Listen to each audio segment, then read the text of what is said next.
pemirsa, saat ini pemerintah sedang gencar-gencarnya untuk melakukan penyuntikan vaksin kepada warganya. Nah, di sini ada vaksin AstraZeneca yang sedang dilakukan penyuntikan vaksin pada masyarakat yang ada di Kota Batam. Nah, sebelumnya saya akan menyapa terlebih dahulu. Di sini ada Kepala Dinas Kesehatan Kota Batam dengan Dr. Didi Kusmarjardi. Oke, selamat sore Pak Didi. Selamat sore Kak.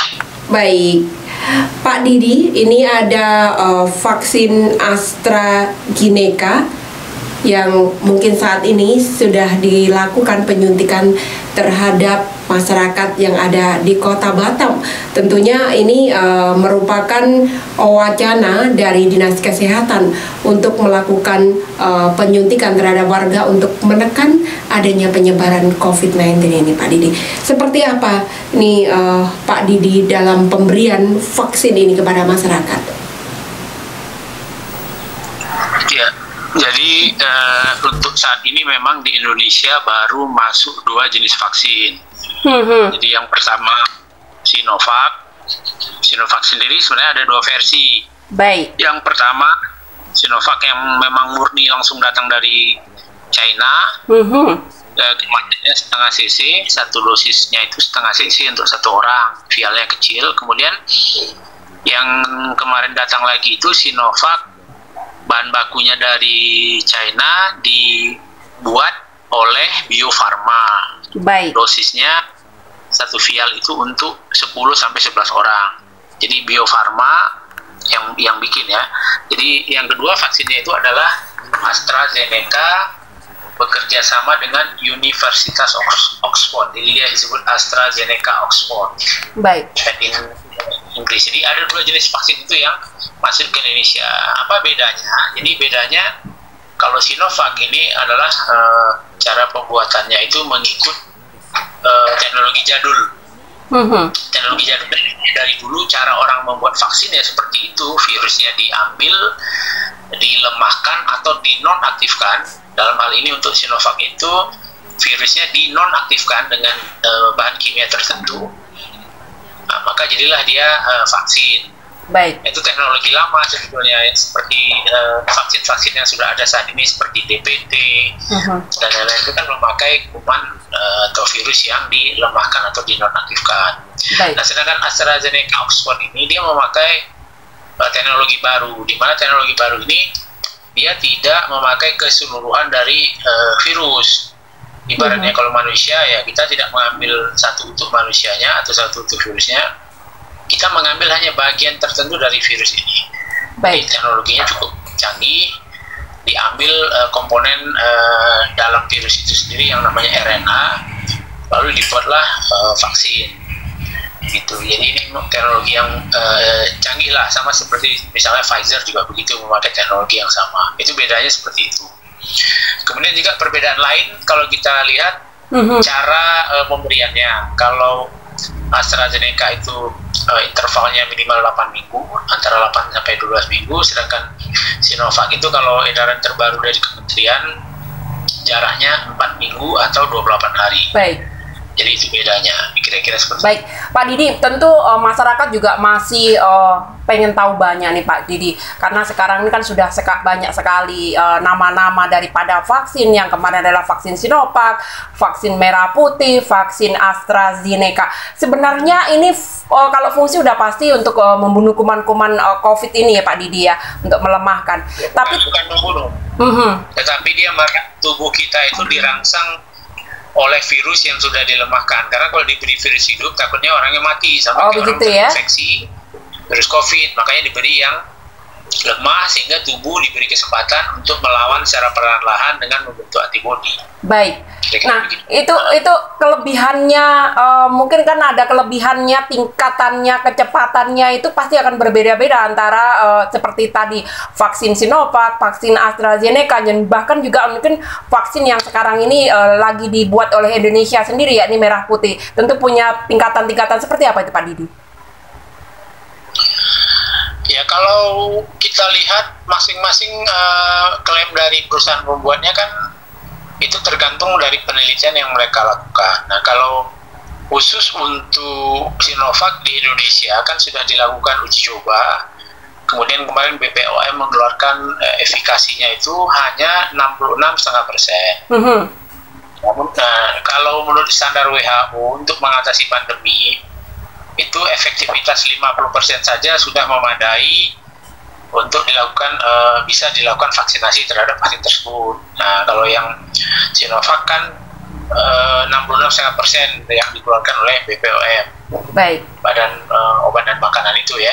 Baik. Nah, kalau sedangkan AstraZeneca sendiri sampai saat ini di Indonesia kita tidak ada melakukan uji coba trial kliniknya itu sama sekali ya. Kita hanya mendapatkan laporan atau klaim dari pihak AstraZeneca. Kalau nggak salah efikasinya juga sama sekitar 60% lebih untuk memberikan perlindungan terhadap infeksi COVID-19.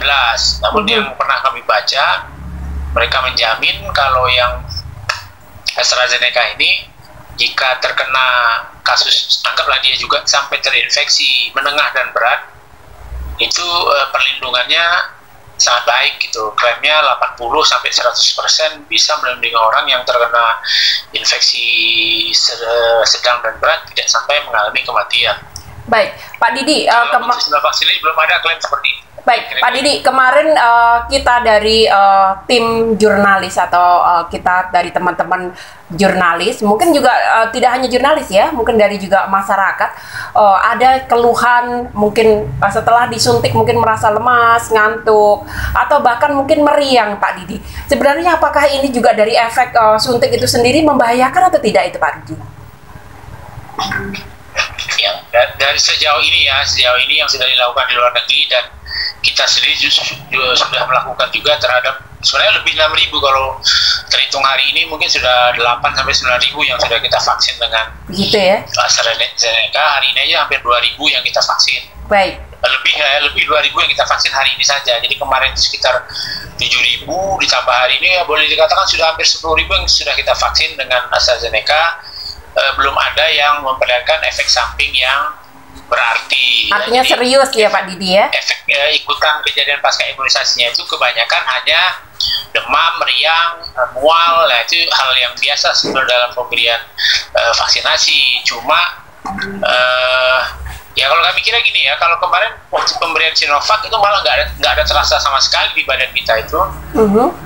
Meriang, demam itu nggak ada. Nah kalau yang ini kebetulan ada dan ya kami kira justru perangsang dari virus ini yang komponen dari virus ini yang diberikan ke tubuh orang itu bereaksi sangat baik gitu sehingga orangnya tubuhnya itu sampai bereaksi sedemikian dalam rangka menghasilkan antibodi dia sampai demam dan lain-lain. Itu hal yang biasa dan tidak serius. Biasanya dibawa istirahat saja dan kalau perlu obat demam makan paracetamol atau yang lain-lain itu. Keesokan harinya biasanya sudah hilang gejala ikutannya itu. Baik, jadi intinya masyarakat tidak perlu khawatir gitu ya. Ingat dulu ya, anak-anak kecil kita itu kalau vaksin DPT pasti demam. Jadi sama halnya sebetulnya bukan hal yang aneh. Kalau divaksin orang lalu demam itu hal yang biasa. Yang penting tidak ada KIPI yang berat. Jadi kita sampai saat ini sudah hampir 10.000 itu belum ada, alhamdulillah, yang mengalami KIPI yang berat. Hanya ringan-ringan yang seperti banyak diklaim itu, mual, kesemutan di daerah suntikan, menggigil, seperti itu aja. Baik, Pak Didi, tadi kalau berbicara tentang KIPI, tentu kalau di daerah lain yang sudah pernah terjadi di daerah Sulawesi ya Pak Didi ya? Ya, jadi gini, itu sebetulnya ya kalau kita lihat memang kan nggak ada yang mati di sana. Baik. Kalau kita lihat ya. Baik Pak Didi, mohon maaf saya potong. Saya potong dulu Pak Didi. Apa sih sebenarnya artinya KIPI itu sendiri Pak Didi? Sebelum dilanjutkan ke pembahasan berikutnya, apa sih KIPI itu Pak Didi?